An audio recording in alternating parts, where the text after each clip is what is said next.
change is two things, an evolution or a revolution.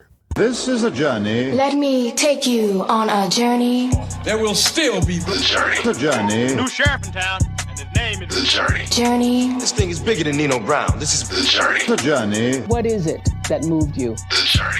The journey. The journey. The journey. The journey. Welcome back to another episode of The Journey. I'm your host, Larry Robinson, and today we have another amazing Memphis icon. But before we get to him, we're going to talk about the quote of the day.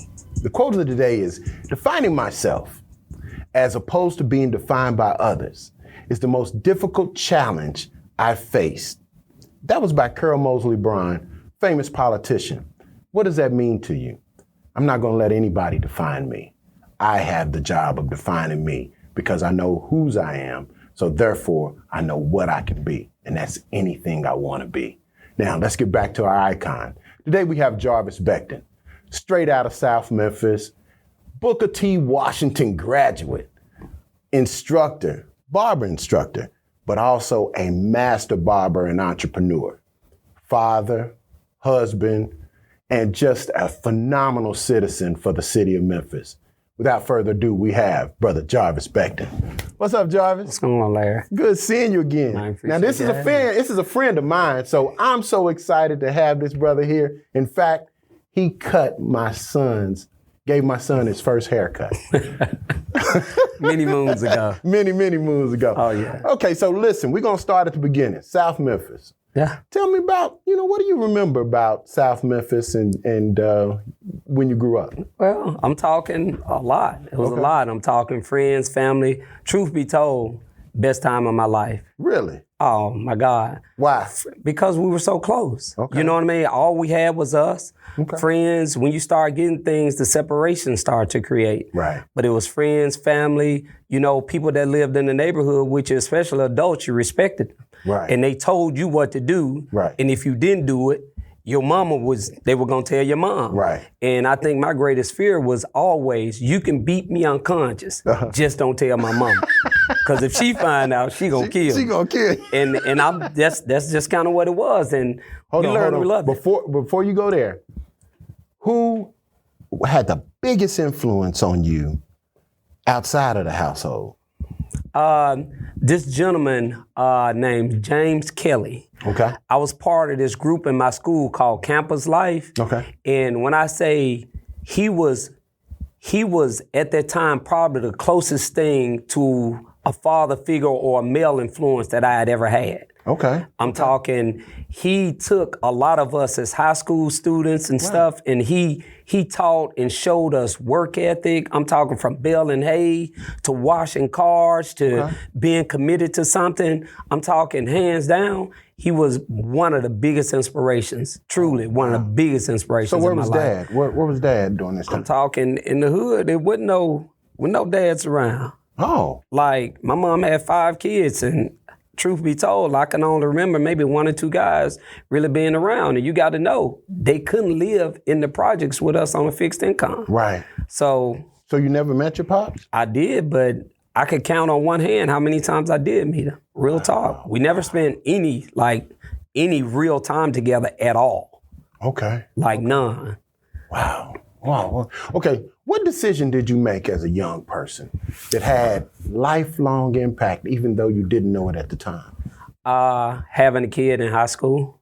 Okay. I'm talking, I was a senior and I got the young lady I was dating, I got her pregnant. And I had a scholarship at that time to Lemoyne. Okay. And I decided I didn't want to go to school. I wanted to take care of the kid. Okay. And I wanted to make it as easy as possible for the mother of my child to be at ease. And I was like, well, I can't go to school and work and take care of this kid. And I didn't want to be like the rest of my dudes in the hood that weren't taking care of their business, because my mom didn't raise me like that. Wow, Jarvis. So how old were you when you had a first kid? 17. Wow, 17 years old. 17. How different are you from the person you dreamed you would be as a young man? Well, I wouldn't say I'm different. I think my level of commitment was always solid to what I wanted to do. Okay. I just, like people say, well, how did you do this and this, that, and other? where I am in life, God and friends and men like you played a part in that because you guys influenced me to do things that I was committed to doing. And most of the guys that I knew, they held me accountable for it. Right. You know what I mean? I couldn't run the streets with some of my dudes that was out there doing their dirt because they were like, you ain't built for this. Right. And Vic, you can't do this. This ain't you. This ain't your lane. Stay out of it. Right. So a lot of those guys shielded me from that because they knew that I would be, what I am now. Right. And they respected that. And at that time, truth be told, Larry, hell, they saw in me what I saw in me. Right. And they were committed to helping me get where I wanted to go. So let me get this straight. You didn't dream of being basketball player, football player, doctor. Number one, I was too little. That was number one. Number two, even though we had guidance counselors and stuff in school, there was no real guidance. You in the hood. Right. So it wasn't like college was never a conversation for me. Wow. And at that time, we had trades in school. We had all of those votex, but they didn't offer barbering. They offered cosmetology. I'm talking, I got my first pair of clippers when I was 14. My grandfather gave them to me. But you come from a long line of barbers. I do, but do know that wasn't what I wanted to do. Okay. I was in school. I went to Southwest, which is, Shelby State. Right. I was in school for like a year and a half. Okay. When my mom died, she had cancer. I was like, this ain't me. I wanted to do something I really enjoyed doing. Wait a minute. Your mom died as you were young? Oh, yeah. Yeah, my mom, I had 2 sisters, 2 brothers, and I had a 3-year-old kid. I'm talking when my mother passed. Wow. And I'm the oldest male, so I was basically the man of the crib, and everybody like, what we gonna do? Hell, I'm a kid myself. I don't know. When did you know you were gonna be okay, though? Strangely, at my mom's funeral. Okay, we're gonna unpack that one. We're gonna unpack that one in the second segment. Yeah. But what's your why? Why you get up every morning, fight that good fight? Man, well, I'm talking what they say, we bend, we don't break. Right. I'm talking the joy of being a barber has given me something that I can never take. Like, just the inspiration of not just inspiring others. Right. Because every conversation I have in my chair is different than the one before. Right. So men feed men, earn sharpens earn. Right. And when you share your stories about life and things and this, that, and other, I'm talking, man, you can't keep that to yourself. Right. Like, it only benefits me if I share it with you. Right. You know what I mean? Your own testimony. Oh my God. Okay. All right, this is it. This is the last question of the segment. So tell us when you, Jarvis Becton, realized you were black. The biggest one that stands out. Hold on real quick. Listen, we're going to come right back on the journey where Brother Becton is going to share with us when he realized he was a brother. Be right back after this.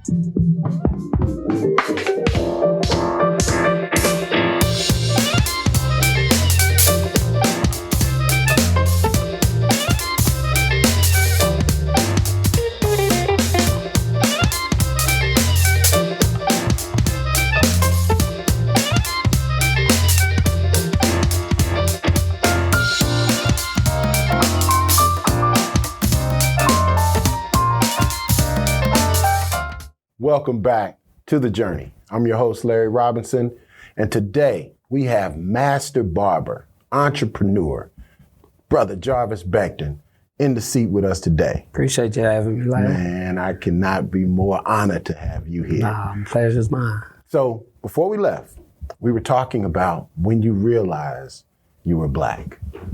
Unpack that. I remember this one time in particular. I was in barber school and I went to the store across the street from the school. Okay. And I never forget, I picked up a cupcake. I bought a cupcake. Mm-hmm. And when I paid the gentleman, he gave me back my change, but he dropped it in my hand. And I was doing something and and my hand moved. When my hand moved, all my money fell on the ground. Mm-hmm. And I turned around and I was like, and I grabbed his hand. And I was like, this not gonna get on you. This me being black, it ain't gonna rub off on you. And the guy was just startled, like, and I was disappointed in myself, but I was so hurt because I knew he dropped it in my hand because he didn't want to touch me. Oh man. And I'm talking it, and I never forgot that moment. And it really solidified the fact that you black, like you black. Right. Oh, it hurt me. Wow. It hurt me. Wow. Yeah, man, most of us have experiences that we can point to that, really leaves an indelible mark on our spirit and our hearts. But listen, let's go back. Tell me about the household and that you were brought up in. You said you had 4 other siblings. Yeah, 2 sisters, 2 brothers. And a mother. Yeah. What was the holidays like? Man. Like, I tell you, when you got nothing, you got everything. Right. And holidays were always really good because my mom would always cook, you name it. Right. I'm talking, but I was always hey, Jarvis, I need this, I need that, I need this. And I was the go-to. Right. But they were, me and my sisters and brothers, me and my sisters, brothers, there's 3 of us in the room and my sisters and brothers in the room. Right. I'm talking a 3-bedroom, apartment. So we had each other when we had nobody. Right. And the holidays were always good because it was just us. And all of my family lived pretty much close to us, so they were always spent together. Right. Always. When are the times do you think about your mother now? As a grown man with kids and everything, when are those times that you find yourself thinking about her? Clearly the holidays, always. Okay. Always, because I just remember how she was the rock of our family. Like, everybody, like whenever something was needed or wanted, my mother's name was Levita. They called her Lou. Okay. And Lou, it was always that Lou. And that was it. Okay. It was always that. How much are you like your mom? Oh man, my sisters and brothers, that's all they say. It's like, oh my God, You Lou all over. Oh my God. Like the work ethic, the things that she taught me, the things that I did, like she was real particular in the way that she did things, real detailed, real clean, just detailed about everything that she did. Right. And that was me all over again because that's what I knew. You get out of bed, you make it up. You know what I mean? I don't care. When you get up, that's what you do. You clean up behind yourself. You pick up behind yourself. You respect others. You don't talk down to people and make them feel like they're not loved and not wanted. Like, that's all barbering is. Right. Just treating people of such, And you were raised in South Memphis. Yeah. What are some fond memories of South Memphis outside of the family?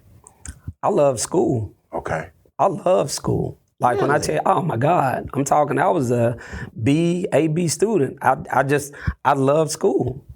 But no one ever said, hey man, you can go to college. You can go to Tennessee State. You can go to Morehouse. I promise you, that was never a conversation in my house. Cause none of my sisters and brothers, like the family environment wasn't that. And I'm not shaming light on it, but that was, when I got that money to go to Lemoyne on, it was never a thought that I was gonna go simply because I had that kid. And I remember when I told my mom the girl was pregnant, my mom was devastated. She was heartbroken because here I got an opportunity to go to school. And I'm like, to me, taking care of that child was the right thing to do. Right. Because school, Any regrets? No. I can't say, I cannot say that. You never saw yourself as a Morehouse man or Tennessee State grad or? No, but I'll tell you this what happened though, and it was so real. I got a client of mine, really solid guy. He graduated from UCLA, he moved to Memphis. And I was like, man, if I had more education, man, I could have a chain of barbershops. And he was like, Beck, he said, you don't know, you are a chain. He said, man, this is yours. You don't work for nobody. Right. You dictate and you call everything that you do. Right. This is yours. Right. When I tell you, Larry, hands down, the most humbling thing I had ever heard, because I thought if I had more education, I could do a whole lot more. Wow. but that wasn't the case. You know, it's interesting because I've known you so many years and I've seen the entrepreneur, the brilliant businessman all these years. And just to think you were running around with that insecurity. Oh my God. And literally, Jarvis, you've always been amazing to me. I appreciate it, but that was that emptiness that I felt I had to feel because I don't like to leave things unfinished. Right. And when I didn't finish school, that was just kind of that void that, man, I should have did that, and I didn't. Wow. So tell me about your teen years, middle school, early high school. Where was that? I went to George Avenue Elementary. Okay. I went to Porter Junior High, and I went to Booker T. Washington. Literally, I could look out of my back door and see my elementary school and my junior high school. Literally. Okay. I could look out the front door and be looking at my high school. You was really a neighborhood Was kid. never late for school. Dude, and never missed days out. Oh, it's crazy. Oh, like wow. literally. And my mom didn't believe that. If you sick, go to school and I'll come and get you. Oh, yeah. That's old school. It was like that. Really? It was like that. Moving into adulthood, you got a kid. I do. So it colored what your decisions. All your decisions were colored by the child. Of course. Tell us about that period. Tell us about the relationship and how were you able to still grow and become an entrepreneur? Well, I'm talking having a kid at that age, either you sink or swim. Right. And basically the way that I grew up and the way that my mom taught me, you're going to take care of this child. Right. And that was my thing. Like, I don't care what needs to happen. I'm going to make sure that her and him were good. Don't know where me and her will be, but I know whatever it is, he's going to be good. Right. And I was committed to making sure that he was going to be fine no matter what I did and how I did it. Okay. And my work ethic was it amped up more because I did have one. Any regrets in the space of having a child early on? No, it wasn't, because it made me better. It built me for everything else that was coming to me. It made me better, like literally, physically and mentally, because my level of commitment had changed so much. Because when you by yourself, you move differently. Mm-hmm. But when you got something that you got to see about that needs you, man, come on, let's get it. You're right. You know? Right. What role has Memphis played in your development as a man and as an entrepreneur? Well, I've serviced so many people. Everything that I've ever learned about life and barbering, it came behind my chair. Wow. Because those dudes that I service, my clients, they poured into me. So in terms, I was able to grow as a man and as a profession, knowing what you like, what you didn't like, what you wanted to do, how you like it. There's nothing like somebody sitting down in your chair and like a bartender and pouring out everything that's going on with them. Right. And I embrace that. I remember detailed things that guys tell me. So when they come in the shop the next week, yo, bro, how your wife doing? My wife, what you mean? Hold up. Last week you said she wasn't feeling well. You remember that? Wow. Those are those small things that mean a lot to any one person. Like, man, that hits right, Larry. Right. Wow. You know, it's impactful. So, as far as when you decided to move, when you first barbershop, where was that? We were at Riverdale and Shelby Drive in East Memphis. Okay. We were the shop was like 1,000 square feet. Right. It was so small, when you swept the floor, you had to put your feet under the chair. I'm talking, it was, Larry, it was narrow as I don't know what. Okay. We stayed there about 3 years. Okay. And we moved in the building triple that size. Okay. We were a staff of 4. We went to a staff of 6 as barbers, a nail tech, and a shoe shine guy. What made you know that it was time to move? We couldn't accommodate anybody else. People were standing outside waiting to get in the shop. All the seats were filled. We were busting at the seams. Right. Okay. What's your greatest successes? Doing 4 locations. Okay. And each time I learned something totally different at each location. Guys asked me, what, you just buy barbershops and sell them? I was trying to learn how sports clips can be a franchise. how Supercuts can be a franchise. How come we can't be a franchise? Right. But there's a formula in which they do things that we don't. Right. Okay. So you go back over this whole time. If you could go back and kind of change anything, what would that be? Absolutely nothing. Really? Absolutely nothing. When I say absolutely nothing, because the changes that I experienced, they impacted the changes that I did right now. Okay. Because I embrace change. I love change. Okay.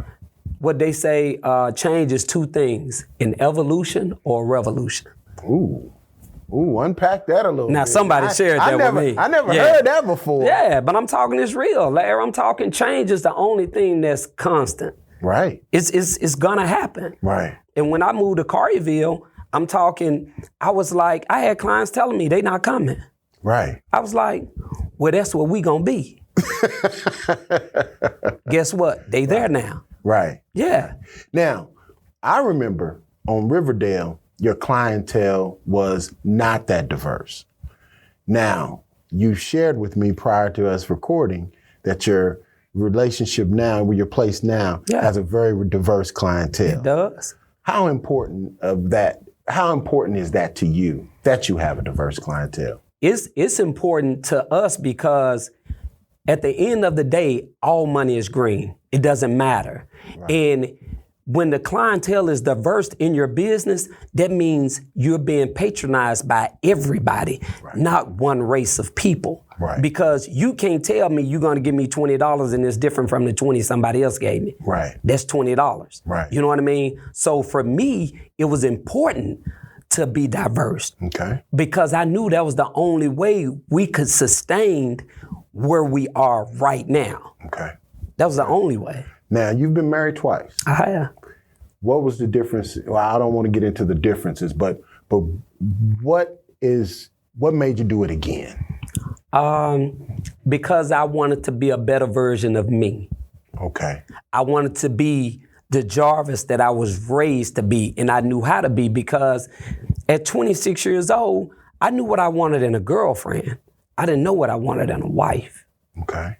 So tell me what you wanted in a wife that you got this time. Someone truly that's faith-filled. Okay. God is first, your family, and then everything else. Okay. And I didn't have that at first because I wasn't even that. Okay. Okay. Awesome. Talking to your younger self, we're going to take you back to South Memphis. Young Jarvis is sitting there eating a bowl of cereal, watching television. You walk in. What would you tell him if you had a chance to talk to him today?